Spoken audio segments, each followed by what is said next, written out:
Hi guys, it's Coach Adlae. Today we're going to be doing some conditioning that's going to help us improve our pullovers and our back hip circles.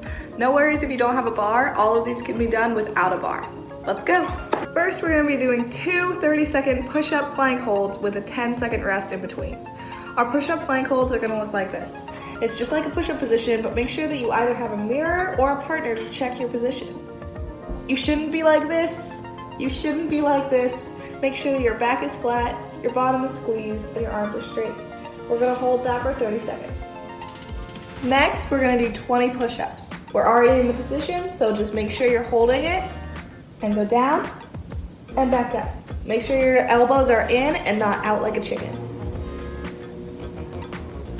Next, we're gonna continue our arm strengthening. Remember the different parts of a pullover that take arm strength. It's the first part when we're holding our chin above the bar, and then the last part when we're pushing ourselves up. Our next activity is going to help us with the pushing up.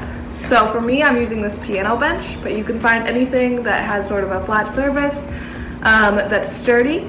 We're gonna try and hold a tuck hold for 30 seconds, 3 times, all right? So that's gonna look like this. My knees are together, my toes are pointed, and my bottom is off as high as I can get it. Next, we're gonna work on our L holds. These are gonna both strengthen our arms and our stomach muscles, and they're really good for when we're pulling our feet over the top of the bar during our pullover. Those are gonna look like this. Next, we're going to continue to work on our stomach strengthening. Remember that in both our pullover and our back hip circle, it's really important to keep our stomach tight. Especially in our back hip circle, we have to maintain our nice pencil position the whole time. So if we don't have a strong stomach, we're just going to fold. First, we're going to do 20 tuck-ups. Those are going to start in our nice hollow position, which is exactly the same as our position in our back hip circle. Then we're going to lift up, touch either our toes or our ankles, and then come back to that hollow. Next, we're gonna try just holding that hollow hold for 30 seconds, 5 times, taking about 10 to 20 seconds of break between each one. All right, remember that our hollow hold is gonna look like this.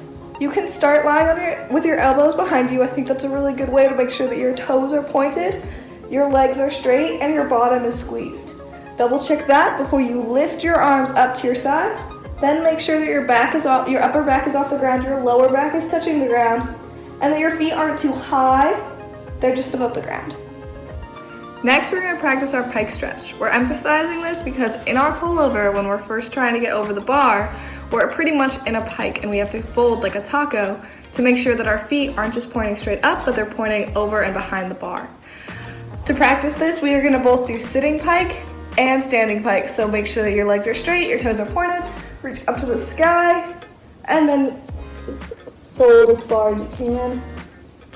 Next, we're gonna try our standing pike. Same idea. Reach up, and try and touch as low as you can. Make sure you're holding both of those for 30 seconds. Lastly, we're gonna do our candlestick hold for 30 seconds, 4 times. This is good for both pullovers and back hip circles, but it mostly mimics when you're going around the bar in a back hip circle with a straight body. A candlestick hold looks like this. We have straight arms going out. We're lifting our legs and our bottom up to the sky. So we're holding it for 30 seconds, coming down, and doing it again.